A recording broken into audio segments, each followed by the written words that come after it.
You can correct me if I am wrong. ಹತ್ತತ್ರ 6 ಹೈವೇಗಳನ್ನು, ಬೆಂಗಳೂರು ಮೈಸೂರರ 6 ಹೈವೇಗಳನ್ನು 5 ವರ್ಷ ಇದಷ್ಟನ್ನು ಕೊಟ್ಟರೆ 30 ಹೈವೇಗಳನ್ನು ಬೆಂಗಳೂರು ಮೈಸೂರು ಮಧ್ಯದಲ್ಲಿ ಏನು ಹೈವೇ ಆಗಿದೆಯಲ್ಲ, ಹೊಸ ಹೈವೇ, ಅಂಥ 30 ಹೈವೇಗಳನ್ನು ಮಾಡಬಹುದಾದಷ್ಟು ದುಡ್ಡನ್ನು ಈ ಉಚಿತ ಯೋಜನೆಗಳಿಗೆ ಕೊಡಬೇಕಾಗುತ್ತೆ. ನಿಖೇತ್ ರಾಜ್ ಮೌರ್ಯ ಸರ್, ಕರ್ನಾಟಕ ರಾಜ್ಯದ ಬಜೆಟ್ ಎಷ್ಟು ಸರ್? 3,28,000 ಕೋಟಿ. 3,28,000 ಕೋಟಿ 40% ಅಂದ್ರೆ ಎಷ್ಟಾಯ್ತು ಸರ್? ನನಗೆ ಲೆಕ್ಕ ಗೊತ್ತಿಲ್ಲ, ನೀವು ಹೇಳಿ ಸರ್. 1,20,000 ಕೋಟಿ ಮೇಲೆ ಒಂದು ಸ್ವಲ್ಪ ಆಗುತ್ತೆ. 1,28,000 ಕೋಟಿ ಬಿಜೆಪಿ ತಿಂತಾ ಇದಾರ ಸರ್ ಮಂತ್ರಿಗಳು ಮತ್ತು ಅಲ್ಲಿರುವಂತಹ ಅಧಿಕಾರಿಗಳು. ನಿನ್ನೆ ಮೊನ್ನೆ ನಿಮ್ ಟಿವಿ ನೀವು ಕೂಡ ಬಹಳ ಅಬ್ಬರಿಸಿ ಅವ್ರ ಬಗ್ಗೆ ಮಾತನಾಡ್ತಾ ಇದ್ರಿ.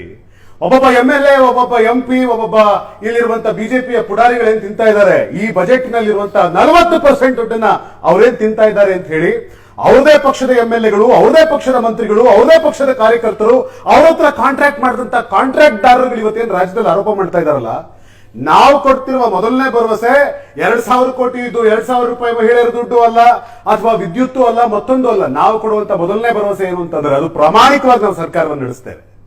ಈ ಭ್ರಷ್ಟಾಚಾರದ ಪರ್ಸೆಂಟೇಜ್ ಏನು ಇವರು ನುಂಗಿ ನೀರು ಕುಡಿತಾ ಇದ್ದಾರೆ, ಆ ದುಡ್ಡನ್ನ ನಾವು ಜನಸಾಮಾನ್ಯರಿಗೆ ಕೊಡ್ತೀವಿ ಅನ್ನೋದು ನಮ್ಮ ಭರವಸೆ. ಯಾಕೆ ಮಾತು ಹೇಳ್ತಿರೋದು ಅಂದ್ರೆ Karnataka is Fed up. Karnataka ಜನ ಸುಸ್ತಾಗಿದ್ದಾರೆ. ನೋಡಿ ನೋಡಿ, ಕೂತರೆ 40%, ನಿಂತರೆ 40%. ಆಗ್ಲೇ ರಾಹುಲ್ ಗಾಂಧಿ ಅವರು ಕೂಡ ಮಾತನಾಡಿದ್ದು ನೀವು ತೋರಿಸಿದ್ರಿ. ಸ್ಕೂಲ್ನ ಅಸೋಸಿಯೇಷನ್ ಮುಖ್ಯಸ್ಥರು ಹೇಳ್ತಾ ಇದ್ದಾರೆ, ಇಲ್ಲಿಯೂ ನಮ್ಮ ಹತ್ರ ದುಡ್ಡು ತಿಂತಾರೆ, ಶಾಲೆಗಳ ಹತ್ರ ದುಡ್ಡು ತಿಂತಿದ್ದಾರೆ, ಕಾಂಟ್ರಾಕ್ಟರ್ಗಳ ಹತ್ರ ದುಡ್ಡು ತಿಂತಿದ್ದಾರೆ. ಈ ದುಡ್ಡನ್ನ ಏನ್ ಇವರು ಮಂತ್ರಿಗಳು ಲೂಟಿ ಹೊಡಿತಾ ಇದ್ದಾರೆ, ಬಿಜೆಪಿ ಸರ್ಕಾರ ಲೂಟಿ ಹೊಡಿತಾ ಇದೆ ಅವರ ದೆಹಲಿಯ ಸರ್ದಾರನ್ನ ಸಾಕೋದಕ್ಕೋಸ್ಕರ, ಚುನಾವಣೆಗಳ ಆ ಎಕ್ಸ್ಪೆನ್ಸಸ್ ನ ಬೇರ್ ಮಾಡೋದಕ್ಕೋಸ್ಕರ.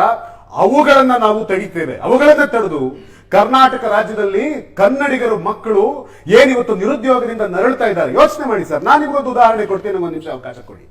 ತುಮಕೂರಿನಲ್ಲಿ ನಡೆದಂತ ಘಟನೆ ಇದು. ಒಬ್ಬ ಡಾಕ್ಟ್ರು, ಅವ್ರಿಗೊಬ್ಬ ಮಗ ಇಂಜಿನಿಯರ್ ಕಲ್ತಿದ್ದಾನೆ. ತೀರಾ ಕೆಲವೇ ನನಗೆ ಬಹಳ ಆತ್ಮೀಯವಾದಂತ ಕುಟುಂಬ, ಒಂದು ಬ್ರಾಹ್ಮಣ ಕುಟುಂಬ. ಆ ಡಾಕ್ಟರ್ ಮಗನಿಗೆ ಇಂಜಿನಿಯರ್ ಮುಗಿಸಿ ಆತನಿಗೆ ಉದ್ಯೋಗ ಸಿಗಲಿಲ್ಲ. ಉದ್ಯೋಗ ಸಿಗದೆ ಇದ್ದಂತ ಹುಡುಗ ಅಪ್ಪನ್ ಬಂದು ಕೇಳ್ತಾನೆ, ಅಪ್ಪ ನನಗೆ ಪೆಟ್ರೋಲ್ ಕಾಸು ಬೇಕು.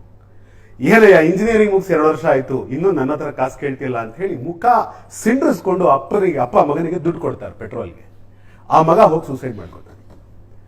ಕರ್ನಾಟಕದಲ್ಲಿ ಇವತ್ತು ಬಹುಶಃ ಬೇರೆ ಬೇರೆ ನೀವು ಅಂಕಿಅಂಶಗಳನ್ನೆಲ್ಲ ಹೇಳಿದ್ರಿ. ನನಗೊಂದು ಅಂಕಿಅಂಶ ದಯವಿಟ್ಟು ನಿಮ್ಮ ಮಾಧ್ಯಮದವ್ರು ತಲುಪಿಸ್ಕೊಡಿ. ಕರ್ನಾಟಕದಲ್ಲಿ ಕಳೆದ 5 ವರ್ಷದಲ್ಲಿ ನಿರುದ್ಯೋಗದಿಂದ 8,000 ಜನ ಸತ್ತಿದ್ದಾರೆ ಅನ್ನುವಂತ ಅಂಕಿಅಂಶ ಕೊಡಿ ಸರ್ ದಯವಿಟ್ಟು. It has cross thousands. Bharat ದೇಶದಲ್ಲಿ ಇವತ್ತು ನಿರುದ್ಯೋಗದಿಂದ 1,000 ಜನ ಯುವಕರು ಆತ್ಮಹತ್ಯೆ ಮಾಡ್ಕೊಂಡು ಸತ್ತಿದ್ದಾರೆ. ಒಬ್ಬ ಡಾಕ್ಟರ್ ಮಗ. ಸರ್ ದಯವಿಟ್ಟು ಈ ಮಗನಿಗೆ, ಆ ಮಗನಿಗೆ 3,000 ರೂಪಾಯಿ ನಾವು ಕೊಡೋದ್ರಿಂದ ಖಂಡಿತವಾಗಿ ಹೇಳ್ತೀನಿ, ಒಬ್ಬ ಪ್ರತಿಭಾವಂತ ಯುವಕ ಅವನು ಯಾಕೆ ಸಾಯ್ತಾನೆ? ಬಹಳ ಸರ್ತಿ ಯೋಚನೆ ಮಾಡಿ. ನಾವು ಕನ್ನಡಿಗ ಯುವಕ ಒಬ್ಬ ಯಾರೋ ರಾಯಚೂರಿನವನು, ಗುಲ್ಬರ್ಗಾದವನು, ಬಿಜಾಪುರದವನು, ಬಾಗಲಕೋಟೆಯವನು, ಇನ್ನೆಲ್ಲಿಯೋ ದೂರದ ಉತ್ತರ ಕರ್ನಾಟಕದವನು ಇಲ್ಲಿಗೆ ಬರಬೇಕು ಅಂದ್ರೆ ಅಪ್ಪ ಹೊಲದಲ್ಲಿ ಕೊಟ್ಟೆ ಹೊಡಿತಿರ್ತಾನೆ. ಬೆಂಗಳೂರಿಗೆ ಬರಬೇಕು ಅಂದ್ರೆ ಕನಿಷ್ಠ 3,000 ರೂಪಾಯಿ ಒಂದ್ಸರ್ತಿ ಬಂದ್ ಹೋಗಕ್ ಬೇಕು ಸರ್. ಇಲ್ಲಿ ಹೋಟ್ಲಲ್ಲಿ ಉಳ್ಕೋತೀನಿ ಅಂದ್ರೆ ಬೇಕು, ಒಂದು ಊಟ ಮಾಡ್ತೀನಿ ಅಂದ್ರೆ GST ಹಾಕ್ತೀನಿ ಬೇಕು. ರಾಜಸ್ಥಾನದಲ್ಲಿ ನೀವೇ ಹೇಳಿದ್ರಿ, ಕಾಂಗ್ರೆಸ್ ಸರ್ಕಾರ 1.5 ಲಕ್ಷ ಜನ ಯುವಕರಿಗೆ ನಾವು ಪ್ರಾಮಿಸ್ ಮಾಡದಂತೆ ನಾವು ಹಣವನ್ನ ಕೊಟ್ವಿ ಅನ್ನೋ ಮಾತನ್ನು ನೀವೇ ಹೇಳಿದ್ರಿ. ಆದ್ರೆ ನೀವು ಹೇಳಿದ್ರಿ 18 ಲಕ್ಷ ಜನ 18.5 ಲಕ್ಷ ಅಪ್ಲಿಕೇಶನ್ ಬಂದಿದ್ದು. ಹೌದು, 1 ಲಕ್ಷ 1,90,000 ಜನ. That means 10% of the application. 2 lakhs. ಹತ್ತತ್ರ 2 ಲಕ್ಷ ಜನಕ್ಕೆ ಹತ್ತತ್ರ 10% ಜನರಿಗೆ ನೀವು ಕೊಟ್ಟಿದ್ದೀವಿ. 10% ಜನರಿಗೆ ಕೊಟ್ಟಿದ್ದೀವಿ. 18 ನೀವು ಇಡೀ ದೇಶದಲ್ಲಿ ಅತಿ ಹೆಚ್ಚು ನಿರುದ್ಯೋಗ ಇರೋದು ರಾಜಸ್ಥಾನದಲ್ಲಿ. ಅಂಕಿ ಸಂಖ್ಯೆಗಳನ್ನು ತಗೊಂಡು ಸರಿ ಸರ್, ಅತಿ ಹೆಚ್ಚು ನಿರುದ್ಯೋಗ ಇರೋದು ರಾಜಸ್ಥಾನದಲ್ಲಿ. ನಮ್ಮ ಪ್ರಾಮಿಸ್ ಏನಾಗಿತ್ತು ಇವತ್ತು? ನಮ್ಮ ಪ್ರಾಮಿಸ್ ಎಲ್ರಿಗೂ ಅಲ್ಲ, ಎಲಿಜಿಬಲ್ ಕ್ಯಾಂಡಿಡೇಟ್ಸ್, ಯಾರು ಡಿಗ್ರಿ ಮಾಡಿದ್ದಾನೆ, ಡಿಗ್ರಿ ಪಾಸ್ ಮಾಡಿ ನಿರುದ್ಯೋಗಿಯಾಗಿ ಮನೇಲಿ ಕೂತ್ಕೊಂಡಿದ್ದಾನೆ, ಅವನಿಗೆ ನಾವು 3,000 ರೂಪಾಯಿ ಕೊಡ್ತೀವಿ. ಒಂದು ಅಂದಾಜಿದೆಯಾ ಕರ್ನಾಟಕದಲ್ಲಿ ಎಷ್ಟು ಜನ ಇರಬಹುದು ಅಂತ? ನೀವು ಹೇಳಿ ಸರ್. ನಂಗೆ ಗೊತ್ತಿಲ್ಲ, ನನ್ನ ನಂಬರ್ಸ್ ಇಲ್ಲ ಸರ್. ನೀವು ಘೋಷಣೆ ನೀವು ಮಾಡಿದ್ದೀರಿ, ಈಡೇರಿಸಬೇಕಾದಂತವ್ರು ನೀವು. ಒಂದು ಅಂದಾಜಿದೆಯಾ ಇಷ್ಟು ಜನ ಇದ್ದಾರೆ ಕರ್ನಾಟಕ? ನಾನು ಹೇಳ್ತೀನಿ ಕೇಳಿ, ಕಾಂಗ್ರೆಸ್ ಒಂದನ್ನ ಘೋಷಣೆ ಮಾಡಿದೆ ಅಂತಂದ್ರೆ ಇಟ್ಸ್ ಎ ಪ್ರಾಮಿಸರಿ ನೋಟ್. ಯಾಕೆ ಮಾತು ಹೇಳ್ತಾ ಇದೀನಿ ಅಂದ್ರೆ 20 ಲಕ್ಷ ಕೋಟಿ ಡ್ರೈವರ್ಸ್ಗೆ, ಬಾರ್ಬರ್ಸ್ಗೆ, ಅವ್ರಿಗೆ ಇವ್ರಿಗೆ ಎಲ್ರಿಗೂ ಕೊಟ್ಬಿಡ್ತೀವಿ ಅಂತ ಮೋದಿ ಅನೌನ್ಸ್ ಮಾಡಿದ್ರು. ಯಾರಿಗಾದ್ರೂ ಸಿಕ್ಕಿದ್ಯಾ? ನಾವು ಆತರ ಯಾವತ್ತೂ ಸುಳ್ಳು ಭರವಸೆ ಕೊಡ್ಲಿಲ್ಲ. ನೀವಾಗ್ಲೇ ಹೈವೇ ಬಗ್ಗೆ ಮಾತನಾಡಿದ್ರಿ, ಇಷ್ಟು ಹೈವೇ ಬಂದ್ಬಿಡ್ತಿತ್ತು ಅಂತ. ಏನ್ ಬೆಂಗಳೂರು ಟು ಮೈಸೂರು ಏನ್ ರಸ್ತೆ ಇರಲಿಲ್ವಾ ಸರ್? ಚತುಷ್ಪಥ ರಸ್ತೆನ SM ಕೃಷ್ಣ ಕಾಲದಲ್ಲಿ ಒಂದೇ ಒಂದು ಟೋಲ್ ಇಲ್ದಲೆ ಕಾಂಗ್ರೆಸ್ ಸರ್ಕಾರ ನಿರ್ಮಾಣ ಮಾಡಿತ್ತು ಸರ್. ನಾವು ಮಾಡಿದ್ವಿ, ₹1 ಟೋಲ್ ಇಲ್ದಲೆ ಚತುಷ್ಪಥ ರಸ್ತೆ ನಿರ್ಮಾಣ ಮಾಡಿದ್ವಿ. ಅದ್ರ ಜೊತೆಗೆ ಆ ಕಡೆ ಒಂದು ಈ ಕಡೆ ಒಂದು ಎಕ್ಸ್ಟ್ರಾ 2 ಮಾಡಿಬಿಟ್ಟು ಹೋಗ್ತಾ ಬರ್ತಾ ₹1,000 ಜನರ ಜೇಬಲ್ ಪೀಕ್ತಾ ಇದೆ ಈ ಸರ್ಕಾರ. ಅದನ್ನು ಕೂಡ ಒಬ್ಬ ಪ್ರೈವೇಟ್ ನವನು ಕೊಟ್ಟಿದೆ, ಪ್ರೈವೇಟೈಸ್ ಮಾಡಿದೆ ಆ ರಸ್ತೆ. ಅದೇ ಸರ್ಕಾರ ಹಣ ಸಂಗ್ರಹ ಮಾಡ್ತಿದ್ಯಾ ಅಲ್ಲಿ? ಒಬ್ಬ ಇವರು ನಮ್ಮ ನಿತಿನ್ ಗಡ್ಕರಿಯ ಸ್ನೇಹಿತನಿಗೆ ಕೊಟ್ಬಿಟ್ಟಿದ್ದಾರೆ ಇಡೀ ಕರ್ನಾಟಕ ರಾಜ್ಯದ ಆಸ್ತಿಯನ್ನ. ನಾವ್ ಈ ತರದ ರಸ್ತೆಗಳನ್ನ, ಈ ತರದ ನೀವು ಹೇಳಿದ್ರು ಎಷ್ಟು 30 ರಸ್ತೆ ಮಾಡ್ಬೋದಿತ್ತು, 30 ಅಲ್ಲ, ಇಂಥ ಒಂದು ರಸ್ತೆನೂ ನಾವು ಮಾಡಲ್ಲ. ನಾವೇನೇ ಮಾಡಿದ್ರು ಸರ್ಕಾರದ ಆಧಾರದಲ್ಲೇ, ಸರ್ಕಾರದ ಮೇಲೆ ಮಾಡ್ತೀವಿ. ಬಂದೆ ನಾನು ಬಜೆಟ್ ಎಷ್ಟು ಸರ್? 3,28,000 ಕೋಟಿ. 3,28,000 ಕೋಟಿ 40% ಅಂದ್ರೆ ಎಷ್ಟಾಯ್ತು ಸರ್? 3, 4 ನನಗೆ ಲೆಕ್ಕ ಗೊತ್ತಿಲ್ಲ, ನೀವು ಹೇಳಿ ಸರ್. 1,20,000 ಕೋಟಿ ಮೇಲೆ ಒಂದ್ ಸ್ವಲ್ಪ ಆಗುತ್ತೆ. 1,28,000 ಕೋಟಿ ಬಿಜೆಪಿ ತಿಂತಾ ಇದಾರೆ ಸರ್ ಮಂತ್ರಿಗಳು ಮತ್ತು ಅಲ್ಲಿರುವಂತಹ ಅಧಿಕಾರಿಗಳು. ನಿನ್ನೆ ಮೊನ್ನೆ ನಿಮ್ ಟಿವಿ ನೀವು ಕೂಡ ಬಹಳ ಅಬ್ಬರಿಸಿ ಅವ್ರ ಬಗ್ಗೆ ಮಾತನಾಡ್ತಾ ಇದ್ರಿ. ಒಬ್ಬೊಬ್ಬ MLA, ಒಬ್ಬೊಬ್ಬ MP, ಒಬ್ಬೊಬ್ಬ ಇಲ್ಲಿರುವಂತ ಬಿಜೆಪಿಯ ಪುಡಾರಿಗಳೇನ್ ತಿಂತಾ ಇದ್ದಾರೆ, ಈ ಬಜೆಟ್ ನಲ್ಲಿರುವಂತಹ 40% ದುಡ್ಡನ್ನ ಅವ್ರೇನ್ ತಿಂತಾ ಇದ್ದಾರೆ ಅಂತ ಹೇಳಿ ಅವ್ರದೇ ಪಕ್ಷದ MLAಗಳು, ಅವ್ರದೇ ಪಕ್ಷದ ಮಂತ್ರಿಗಳು, ಅವ್ರದೇ ಪಕ್ಷದ ಕಾರ್ಯಕರ್ತರು, ಅವ್ರ ಹತ್ರ ಕಾಂಟ್ರಾಕ್ಟ್ ಮಾಡಿದಂತ ಕಾಂಟ್ರಾಕ್ಟ್ದಾರರುಗಳು ಇವತ್ತೇನು ರಾಜ್ಯದಲ್ಲಿ ಆರೋಪ ಮಾಡ್ತಾ ಇದಾರಲ್ಲ. ನಾವು ಕೊಡ್ತಿರುವ ಮೊದಲನೇ ಭರವಸೆ 2,000 ಕೋಟಿ ಇದ್ದು ₹2,000 ಮಹಿಳೆಯರ ದುಡ್ಡು ಅಲ್ಲ, ಅಥವಾ ವಿದ್ಯುತ್ತು ಅಲ್ಲ, ಮತ್ತೊಂದು ಅಲ್ಲ. ನಾವು ಕೊಡುವಂತ ಮೊದಲನೇ ಭರವಸೆ ಏನು ಅಂತಂದ್ರೆ ಅದು ಪ್ರಾಮಾಣಿಕವಾಗಿ ನಾವು ಸರ್ಕಾರವನ್ನು ನಡೆಸ್ತೇವೆ. ಈ ಭ್ರಷ್ಟಾಚಾರದ ಪರ್ಸೆಂಟೇಜ್ ಏನು ಇವರು ನುಂಗಿ ನೀರು ಕುಡಿತಾ ಇದ್ದಾರೆ, ಆ ದುಡ್ಡನ್ನ ನಾವು ಜನಸಾಮಾನ್ಯರಿಗೆ ಕೊಡ್ತೀವಿ ಅನ್ನೋದು ನಮ್ಮ ಭರವಸೆ. ಯಾಕೆ ಮಾತು ಹೇಳ್ತಿರೋದು ಅಂದ್ರೆ Karnataka is Fed up. Karnataka ಜನ ಸುಸ್ತಾಗಿದ್ದಾರೆ. ನೋಡಿ ನೋಡಿ, ಕೂತರೆ 40%, ನಿಂತರೆ 40%. ಆಗ್ಲೇ ರಾಹುಲ್ ಗಾಂಧಿ ಅವರು ಕೂಡ ಮಾತನಾಡಿದ್ದು ನೀವು ತೋರಿಸಿದ್ರಿ.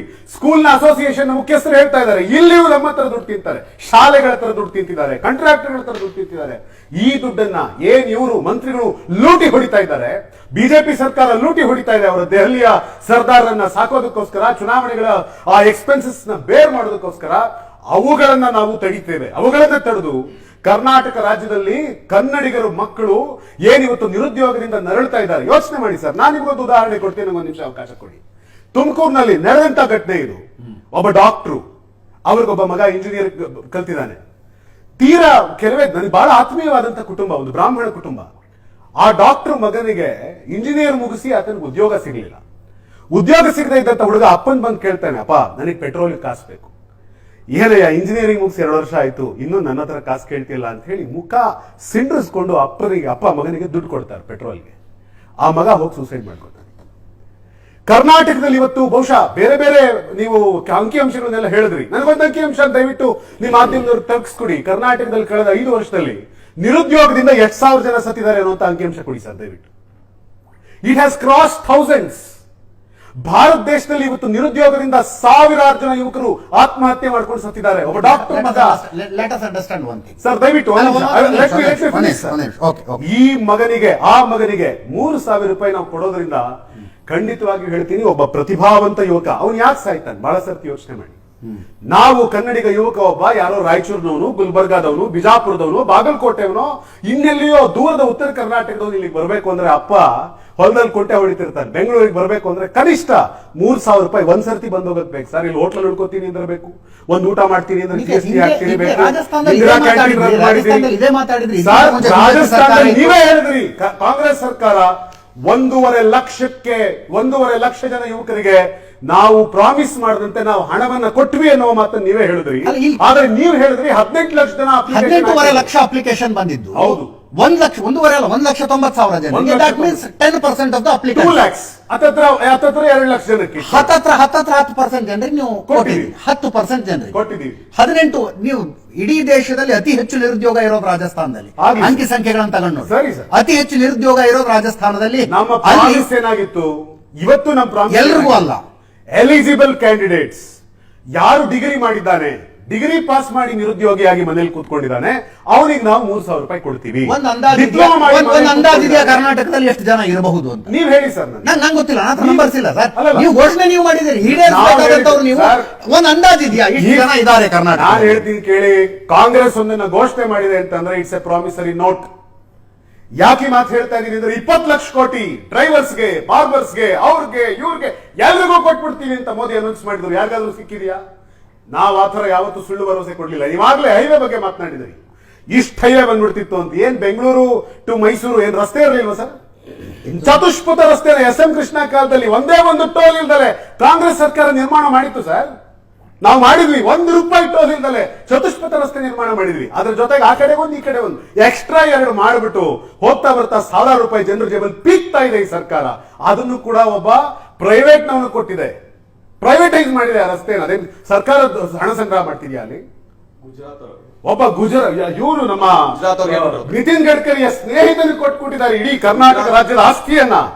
ನಾವ್ ಈ ತರದ ರಸ್ತೆಗಳನ್ನ, ಈ ತರದ ನೀವು ಹೇಳಿದ್ರೆ ಎಷ್ಟು 30 ರಸ್ತೆ ಮಾಡ್ಬೋದು, 30 ಅಲ್ಲ, ಇಂಥ ಒಂದು ರಸ್ತೆನೂ ನಾವು ಮಾಡಲ್ಲ. ನಾವೇನೇ ಮಾಡಿದ್ರು ಸರ್ಕಾರದ ಆಧಾರದಲ್ಲೇ, ಸರ್ಕಾರದ ಮೇಲೆ ಮಾಡ್ತೀವಿ. ಬನ್ನಿ ನಾನು ತುಂಬಾ